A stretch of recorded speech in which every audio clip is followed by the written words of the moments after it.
Geldwysheid. Dit is ironies dat die kerkmeis met julle moet gesels oor die geldwysheid. En vandag is die tema die 10 volstruis eiers wat God vir oud en jong gegee het. En toe ek nou weer ook vir Spreuke lees, besef ek, hierdie is nie net vir ou mense nie. Wysheid kom nie met die gruisheid nie, dit kom van God af, sê die Bybel. In Jakobus 1 vers 5, die wat wysheid nodig het, moet dit vra. So ek wil vandag met julle oor geld praat. Nou hierdie sprekerreeks is baie prakties. Volgende week sal ons die Paasfees hou wat weer hierdie diep geestelik is. Nou, baie mense sal vir my sê, eintlik moet dominees veral nie oor geld praat, want hulle weet nie waarvan ek praat nie. En hulle wil dit nie hoor nie. Ek weet in die ou tyd, toe ek nog 'n dominee in die NG Kerk was, dan het hulle altyd gesê, die NG Kerk sê net NG. Wat is nou hierdie? Maar as ons nie oor geld praat, is soos 'n volstruis wat sy kop in die grond indruk. Wat maak asof dit nie belangrik is nie. En ons kan dit nie doen nie, want geld laat die wiele rol in die wêreld. Dit bepaal klomp goed, hoe gesond jy is, wat jy in staat is om te doen, hoe lank jy gaan leef, hoe lank jy het vir wie jy wat gaan vra eendag. So, in elk geval, 'n volstruis druk nie sy kop in die grond. Dis wat mense gedink het, terwyl aan Oudtshoorn gekom en sê, die staan met die kop in die grond. Hulle is besig om 'n nes te skrob om hulle eiers in te sit. Want hoe gaan hy asemhaal sy kop in die grond as hy doen dit, en ons moet dit ook nie doen. Ons moet eerder kyk wat hulle doen, en hulle maak met hulle bekke, maak hulle so 'n plek, en dan lê hulle daai eiers. En ek wil vandag met jou praat, want geld is soos volstruis eiers. Maar, as ek vandag met jou oor geld praat, ek sê, het gaan nie oor geld, het gaan oor die seën, wat God vir jou in die vorm van volstruis eiers gegee het, wat jy ander mense kan seën en jouself ook mee kan seën. Dis waar dit gaan. En as julle dit vandag verstaan, dan is hierdie gesprek 'n baie lekker gesprek. Want in Genesis 12 vers 2 het God vir ons voorvader Abraham gesê, en hom geseën ook eintlik, hulle noem die Abrahamitiese seën, ek gaan jou seën, een mens. Want Abraham het nou nie die pyp gerook nie, maar ek gaan met jou probeer. En jy sal dan, en jy moet ook 'n seën wees vir al die ander mense wat jy aan my voorstel. En hulle sal 'n seën wees vir baie ander mense. En hy het vir Abraham gesê, jy sal, jy weet, jou nageslag soos die see, die sand van die see wees, en het sal soos die sterre in die lug wees. Ek bedoel, en Abraham het 'n kind gehad. En hoeveel gelowiges is daar vandag? 3 biljoen. Hoe het Abraham ooit gedink? So, dit is waaroor geld gaan. Dis om vir jou vandag te vertel hoe jy jou eiers moet sien, want 'n volstruis pas sy eiers hierdie goed op. Jy kan kyk, as jy so toe gaan, sy hardloop vir jou in, as jy nie gaan lê nie, dan kap sy vir jou oop so met haar toon so, van bo tot onder. As jy gaan lê, dan kom sy en sy strap vir jou met haar, maar jy gaan leef, jy gaan vol blou kolle wees, sy stamp met haar pote van haar, hulle kan kwaai wees hierdie. Ek dink Hanlie het my nou dag vertel, op die plaas het hulle gehad, hy keer vir 'n bos heel dag vas, ek kom nie daar uit nie. So wil ek vir jou leer hoe om jou eiers te beskerm, maar ook hoe jy baie meer kan maak.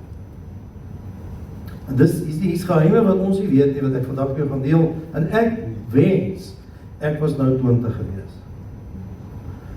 Nie om met jou te trou nie, maar om hierdie goed wat ek vir jou gaan vertel te doen. Want dan gaan ek 'n groot nes eiers gehad het, en niemand het hierdie goed vir my vertel nie. Want die skoolgene het geldopleiding, en ons ouers maak ook maar droog van 'n kant af, en Sanlam se ou kom, en jy weet, hy gaan al jou geld vat, so, dit is net not good, man. Ek wil so, jy hoef net dankoffer te gee, jy hoef nie 'n 10de te gee van wat ek jou gaan vertel hier nie. Ek wens ek kon dit vir jou gevra het. Nou, hulle het ook vir Jesus gevra, hoe moet ons maak met die geld? Sê hy, gee vir die keiser wat hom toekom, en gee aan God wat hom toekom. En ek sit nou 'n stukkie daarin. En vermeerder en gebruik dit wat jou toekom, sodat jy ander mense tot 'n seën kan wees. Ok. Nou, vandag wil ek 3 goed met jou doen. Ek wil eers vir jou verduidelik hoe verdeel jy hierdie eiers, hoe vermeerder jy hulle en hoe verdedig jy jou eiers. Ok. Want dit lyk vir my, mense kry net eiers tot jy so 70 is, dan word mense moeg om eiers te vergader, dan moet jy meer gemaak het.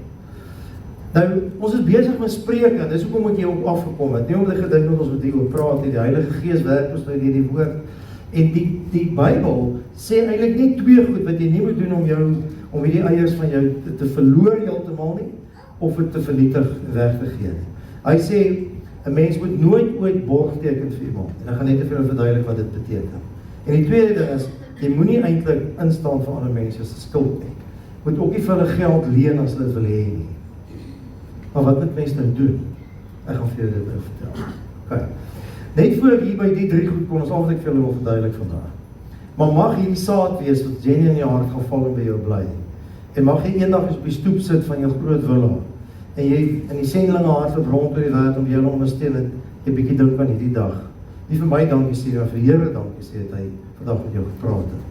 So aan die begin dan sê die spreukedigter, ek wil vir julle wysheid gee, want wysheid wil jou help om te onderskei wat reg en billik en regverdig is. Teenoor jouself en ook teenoor ander mense. Dis waar wysheid gaan. Jy gaan nou sien, as jy weet om geld reg te hanteer, dan word jy al hoe meer billik en regverdig teenoor almal. Maar as jy nie eiers het nie, dan dat jy nie aan jouself reg geskied nie, ook teenoor ander mense nie. Behalwe die lone sharks. Jy is net billik en regverdig teenoor hulle. Okay, dis wat met ons gebeur. Goed, kom ons begin by, ek gaan eers die borg 1 doen en die leen 1 en dan gaan ek vir julle verduidelik om die eiers te beskerm. Okay.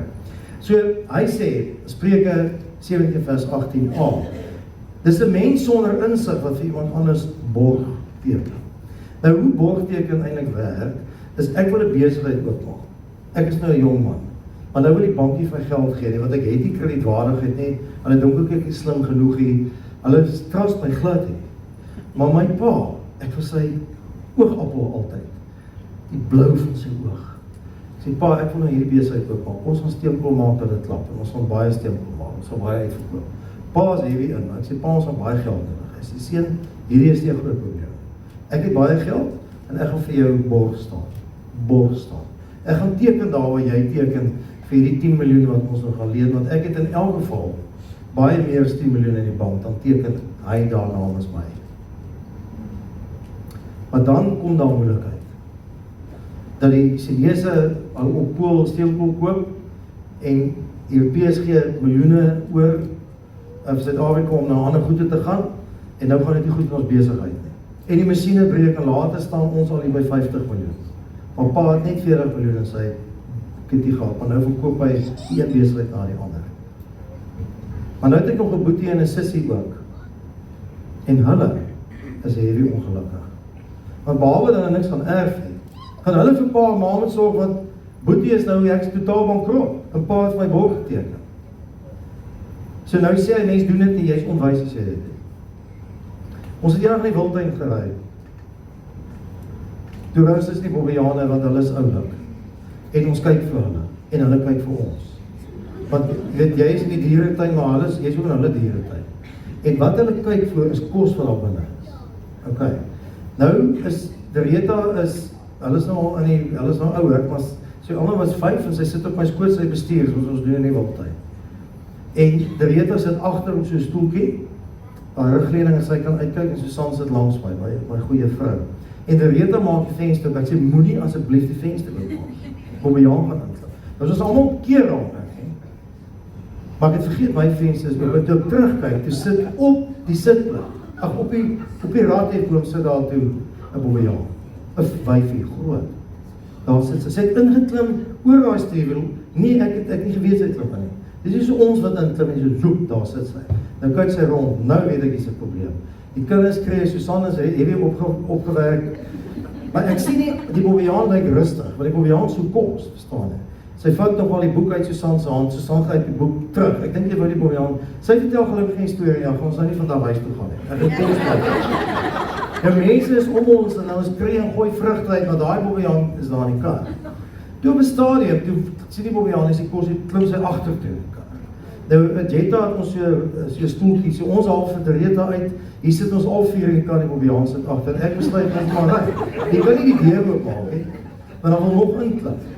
Nou ry ons en toe sal leeu, so daar nie glad die stop, en dan die bobbejaan is in die kar, en jy nooit daar gaan uitkry. Toe ry ons nog verder, maar die bobbejaan is rustig. Ek het 'n knipmes by my, maar die bobbejaan se tange is so lank, so, en ek stop, ek maak jy agter die deur oop en dan klim die bobbejaan uit. Maar nou, dis nou niks nie. Nou kom ons by daar is sulke plekke waar jy kan stop en eet jy nou al die goedjies. En daar is toe 'n bewaarder, eintlik 'n veldwagter wat ons mee saam gestap het so 2 jaar voor die tyd. Die bly ons na 'n stapie saam. Nou sien ek hom daar. Nou vra ek vir hom, ek stel nie vir wat gebeur en ek sê ek wil graag bietjie hoor. Hoe kry mense 'n Bobbejaan in 'n kar? Hy sê mens moet nooit 'n Bobbejaan by jou in 'n kar kry. Nooit. Ek sê nee, ek verstaan dit, maar ek kan nou nie jy weet vrugte uitgooi. Hy sê nooit jy Bobbejaan. Ek sê maar jy kan nou uitklim op die dak slaan. Hy sê jy moet nooit ooit 'n Bobbejaan in 'n kar kry. Want as hulle daar inklim, en hulle kry iets daar, dan verniet hulle dryf jou uit. Hulle gaan heeltemal maak. Hulle spring almal in die kant. Dis soos 'n kar lyk. Want 'n Bobbejaan om weet gaan die mense vlug. So soms het eendag in die wildtuin gekom te staan na 'n kar en dan sê dit hoe vlieg die piesangskille en goed en aan die ander kant sit daar 20 mense. Dus die Bobbejaan het daai kar oorgeneem en dan vlug jy, want dan is hulle baie wild. Hy sê jy doen dit net eenvoudig nie. Borgteken is so. Hy sê jy is so gelukkig. Jy is gelukkig dat jy lewendig vandag is. Maar as daai Bobbejaan daar binne is dit nag. En dit is wat hy wil sê, die mens wat sonder insig wat word, moet dit nie doen. Jy moet vir jou seun sê, ons het ook kinders groot gemaak het, ons sê jou kinders verantwoordelikheid leer. Hoe leer jy jou kind verantwoordelikheid? So, jy sê vir jou kind, daar seker goed in die lewe wat jou verantwoordelikheid is. Ons het dit apies genoem. Want ek dink so in 1985 daar in die ekonomiese wêreld het hulle 'n ou stuk geskryf en sê to shoot the monkeys in the office. Julle wat in kantore werk, ons sê verantwoordelikheid is soos apies, jy wil heeltyd aangee vir iemand anders. Sê nee, dit werk nie so nie. Jy wil hulle skiet, jy sê daai apie is jou apie. Nou sê ons vir ons kinders, as jy jou tande borsel, ek gaan nie vir jou vra nie of jy jou tande borsel, dis jou apie daai. As jy nie jou tande borsel nie, dan gaan jy by skool sê jou asem stink. En jy moet in die dag weet dat jy jou eie skoene moet skool toe gaan, anders gaan jy kaalvoet netbal speel op 'n teerbaan in die Boland. En jy ry nie na die tyd so toe as hy jou bel en sê, my kind, wie se apie was dit hier? Hoeveel keer dink jy gaan sy kaalvoet netbal speel? Net een keer na lewe. Nou as 'n kind 'n besigheid wil oopmaak, is dit sy apie daai. Dis Jay en sy apie. As 'n bank wat geld wil maak het om nie eens vir hom geld gee of vir haar nie, jy moet dit nie borgteken. Ek sal nou vir jou sê wat jy kan doen. Maar dis die tweede ding. Moenie vir mense geld leen. Moet dit nie doen nie. Nou het ek 'n vriend gehad, 'n wyse man, naam het Retief. Hy het 'n lys van goed gehad. Die eerste ding is, hy sê, alles wat vlieg en fluit huur jy. Ons offer, hy het dit gesê. Tweede ding wat hy gesê, moet nooit vir iemand geld leen. En hy was 'n ryk man gewees. Hy sê, as 'n ou by jou kom, en hy sê vir jou, ek wil by jou geld leen, dan sê ek leen nie geld vir mense. Maar as jy genoeg geld het, dan gee jy dit vir hom. Jy gee dit vir hom, so. Daar is dit. Maar dink nie bietjie dan, nou gee jy vir my geld, nou leen jy dit vir my, jy leen dit vir my, nou betaal ek dit nie terug. Nou, wat nou? Gaan jy my vrou vat? Gaan jy my kar vat? Verstaan, dis nie lekker nie. Dis nie wys om dit te doen. Hy sê, jy sê, ek het geld, dis vir jou geld, ek skenk dit vir jou. Hy sê, 'n goeie vriend sal haar geld vir teruggee. Ok, nou kom ons by die derde ene. Hoe vermenigvuldig en verdedig jy jou eiers? Hierdie is eintlik die ding waar dit gaan. Ok. Nou, God het ons nou gesê, dit werk so. Die keiser moet kry wat hy toekom, God moet kry wat hom toekom, en dan die res wat jy het, moet jy kan gebruik. Ok. Nou, ek wil dit vir julle baie mooi verduidelik vandag. So, kyk die keiser, hy vat wat hy wil. Vir al sy laastrekkers. As dit jou groot eierboks is daai, dan vat hy 40% so al bly klein stukkies. Jy kan niks doen nie. Kan hom ontduik, maar as hy agter jou kom met die moeilikheid. En ek dink in hierdie land, dink ek betaal ons ten minste 15% op die indirekte tax. So jy het nie 'n keuse eintlik nie. Okay. So wat jy nou weet, nadat die keiser jou geldjies gevat het, dan moet jy vir jouself sê, dit wat oor is, sien jy as 10 volstruis eiers. Lekker vet groot eiers. Okay. En daai 10 eiers moet jy dan nou as volg versprei. Die eerste 10de, sê God, na jy nou vir die keiser gegee, jy moet een van die eiers moet jy vir God gee. Levitikus 27 vers 30 sê, al die tiendes van die land, van die graan van die land, of die vrugte van die bome behoort aan Jahwe. En hierdie beginsel is nog nooit verander. Hy sê, ek weet alles behoort aan jou, Christus het vir ons alles gegee nou, maar jy hoef nie alles van terug te gee nie, maar jy moet 10% terugsit in die koninkryk, teruggee vir ander mense, sodat die koninkryk kan kom. Want dis wat Jesus sê, ek gekom om die koninkryk vir julle te help. Nou ons sê vandag, ja, jy weet, die tiende is afgeskaf, jy kan maak wat jy wil, ek self, en Susanne glo, ons moet ons tiende gee, nie voor belasting, want dit het die keiser gevat, na belasting. Dit gee jy vir die Here. Nou sal mense vir my sê, maar ek help my maat Suid-Afrika, dis okay. Ek dink 10% moet jy weggee. Maar ek gee myne vir die kerk, want ek dink die kerk doen die sendingwerk daarmee, nou, ons help baie mense daarmee, ons volgende week aan half julle vertel, so, wat ek nie self alleen kan, so is my goed om dit te gee. Maar jy kan nie daai 10 net vir jouself hou, jy sal nou sê, dis 'n stupid ding om te doen, en vir al jou lewe te lei met daai 10 eiers. So die eerste 10 gee weg, jy kan dit doen of nie doen nie, ek is jou verantwoordelikheid, maar ek gee vir jou raad van die Vader af. Want dit maak ook, dat mense nie so gierig is nie, want 'n hand wat toe is, kan niks meer kry. En ouens wat 'n 10 gee, sal vir jou sê, die Here seën hulle. As anders sê, ja nee, dis hoekom ouens maar gesê, hy gee dit van die geld oor, sê ek het werk so nie. Jy gee dit, omdat jy nie anders kan nie, dat die liefde is daar. En op die een dag het ons honger gelei. So dis die eerste beginsel, jy gee vir die Here en vir die koninkryk sy 10%. Dan, en hierdie is 'n belangrike ding, die volgende eie, daar is ons nou nie 10, gee vir jouself, vir die toekoms. Nou, daar was 'n man gewees, of op 'n stadium, is 'n boekie wat, het ons so nie, ek dink 70 jaar op die bank neergesit, The Richest Man in Babylon. So die koning van Babylon, daai tyd, het gesê, luister, hoekom kry die mense so swaar? Hulle het nie kos nie, hulle moet die hele tyd kom wat ons vir hulle goed gee. Toe sê sy raadgees, hulle weet nie met geld te werk nie. Toe sê maar, hoe leer hulle? Sê, maar ons weet ook nie. Toe sê, wie weet, so die rykste man in Babylon, hy weet. En toe sê maar, kry hom, en dan kry hulle, en dan sit die mense nou so voor, die jong mense, en die jong meisies, en die manne, en so, dan sê hy, goed, die eerste ding wat jy moet doen, is jy moet jouself, hy is nou nie gelowig, so hy het nou die eiers gesê, alle eiers moet na hom toe kom. Die eerste eier moet jy vir jouself gee vir die toekoms.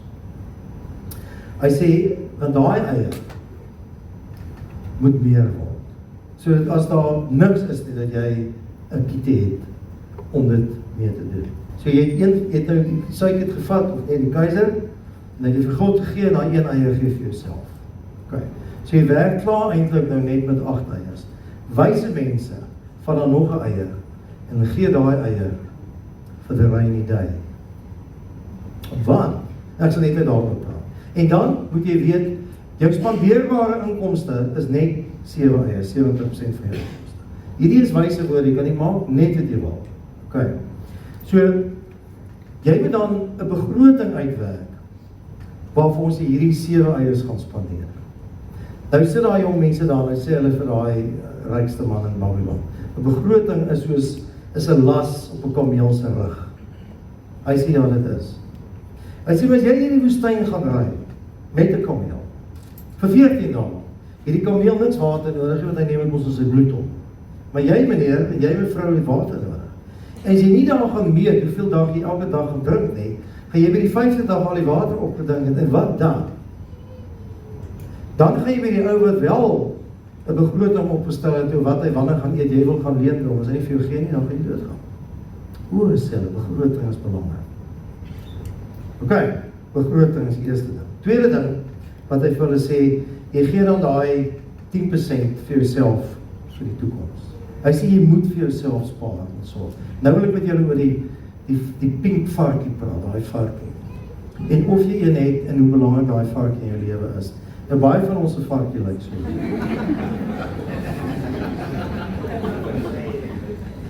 Nou wat ek nou vir jou gaan vertel, is een van die 8ste wonders van die wêreld. Goed en sleg. Ek wil vir jou vertel hoe jy daai varkie baie vet kan maak.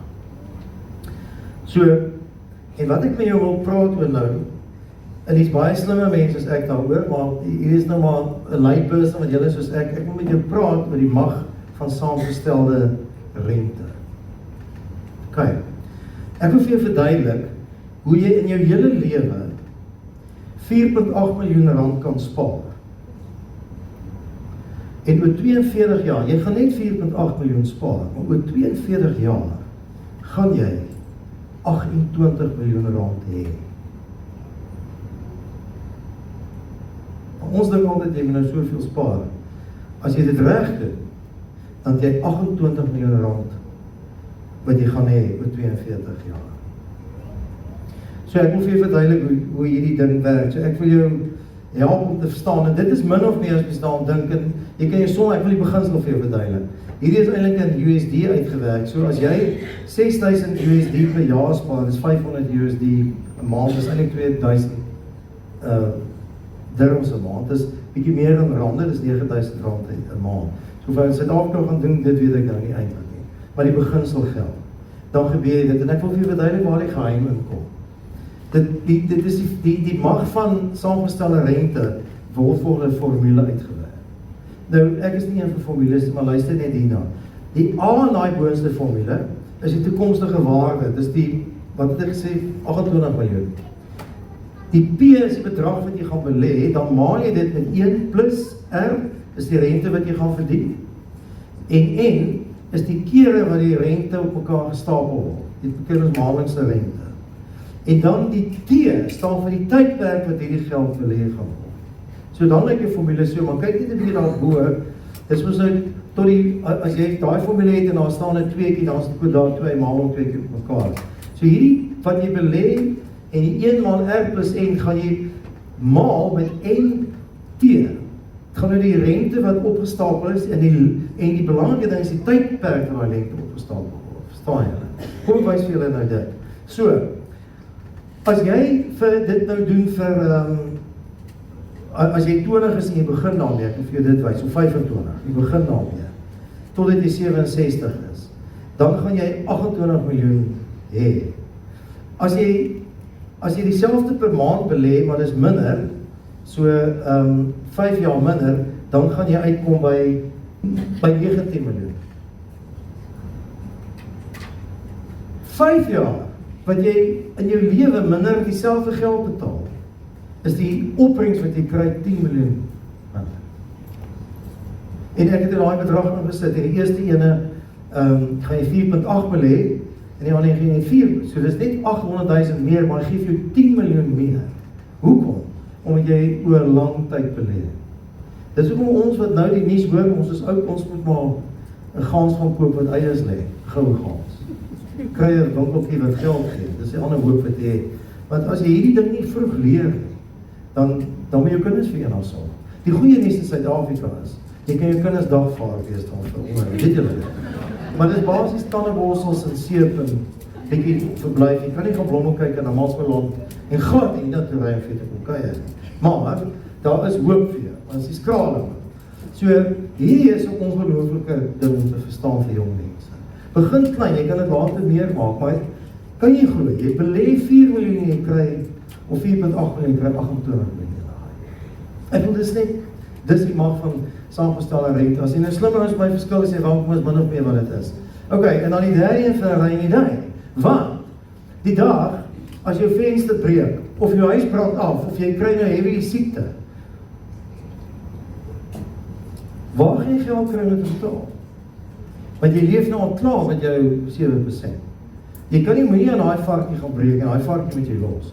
So wat jy doen, jy gaan leen die geld. Jy gaan net 'n daal betaal. Dit is nie 'n wyse ding. So as jy bietjie vir die rainy day het, dan kan jy daai gedek. Hierdie gaan nou wysheid. Jy gaan nie so lewe, dit gaan nou wysheid.